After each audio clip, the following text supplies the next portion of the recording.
নমস্কাৰ, মোৰ নাম চয়নিকা নাথ। মোৰ ঘৰ দৰং জিলাৰ চিপাঝাৰত। মই বৰ্তমান তেজপুৰ ইউনিভাৰ্চিটিত লাইফ ছায়েন্স বিষয়ত ইণ্টিগ্ৰেটেড MSc পঢ়ি আছোঁ। মই 2019 বৰ্ষত লুইট ফেলো আৰু 2021 বৰ্ষত লুইট স্কলাৰ হিচাপে নিৰ্বাচিত হৈছিলোঁ। যেতিয়া মই লুইট ফেলো হিচাপে নিৰ্বাচিত হৈছিলোঁ, তেতিয়া মোৰ সপোন আছিল এগৰাকী চিকিৎসক হোৱাৰ। সৰুৰে পৰাই মোৰ বায়'লজিৰ প্ৰতি বিশেষ আকৰ্ষণ আছিলে আৰু সেইকাৰণে মই এগৰাকী চিকিৎসক হ'বলৈ বিচাৰিছিলোঁ।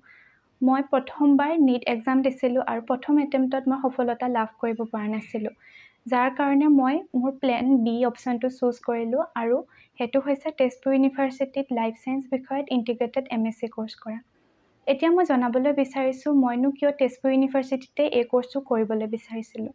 আমাৰ সকলোৰে মন থাকে এখন ভাল ইউনিভাৰ্চিটিত পঢ়িবলৈ। তেজপুৰ ইউনিভাৰ্চিটি এখন চেণ্ট্ৰেল ইউনিভাৰ্চিটি হয় আৰু এখন অতিকৈ প্ৰতিষ্ঠিত ইউনিভাৰ্চিটি। ইয়াৰে সকলো ফেকাল্টি যথেষ্টখিনি ভাল হয় আৰু সেইকাৰণে মই তেজপুৰ ইউনিভাৰ্চিটিত পঢ়িবলৈ বিচাৰিছিলোঁ। এতিয়া মই জনাবলৈ বিচাৰিছোঁ এই কোৰ্চটোৰ লগত জড়িত বিভিন্ন কেৰিয়াৰ অপৰচুনিটিছবিলাকৰ বিষয়ে। যদিহে আপোনালোকৰ ভৱিষ্যতে এজন চাইণ্টিষ্ট হ'বলৈ মন বা ৰিচাৰ্চ কৰিবলৈ মন, তেতিয়াহ'লে আপোনালোকে এই ছাবজেক্টটো পঢ়িব পাৰে। মাইক্ৰ'বায়'লজিষ্ট, ডাটা মেনেজাৰ, ইক'লজিষ্ট ইত্যাদি বিভিন্ন ধৰণৰ চাইণ্টিষ্টৰ বাবে এই কোৰ্চটো এটা অতি গুৰুত্বপূৰ্ণ কোৰ্চ হয়। ইয়াৰ লগতে যদিহে আপোনালোকৰ একাডেমিক ফিল্ডত মন আছে, তেতিয়াহ'লে আপোনালোকে CSIR নেট লাইফ ছায়েন্স এক্সামটো কোৱালিফাই কৰি এজন এছিষ্টেণ্ট প্ৰফেচাৰ হিচাপেও নিজৰ কেৰিয়াৰ গঢ়ি তুলিব পাৰে। আশা কৰোঁ আপোনালোক এই ভিডিঅ'টোৰ পৰা উপকৃত হৈছে। শেষত মই আপোনালোকক জনাবলৈ বিচাৰিছোঁ এটা অৰ্গেনাইজেশ্যনৰ বিষয়ে, যাৰ নাম হৈছে অধ্যায়।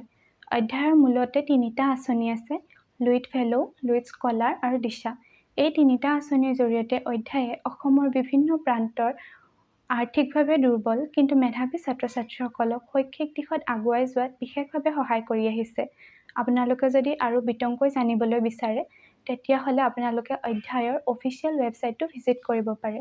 আশা কৰোঁ আপোনালোক এই ভিডিঅ'টিৰ পৰা উপকৃত হ'ল। আপোনালোকে এই ভিডিঅ'টি লাইক, শ্বেয়াৰ আৰু ছাবস্ক্ৰাইব কৰি দিব। ধন্যবাদ।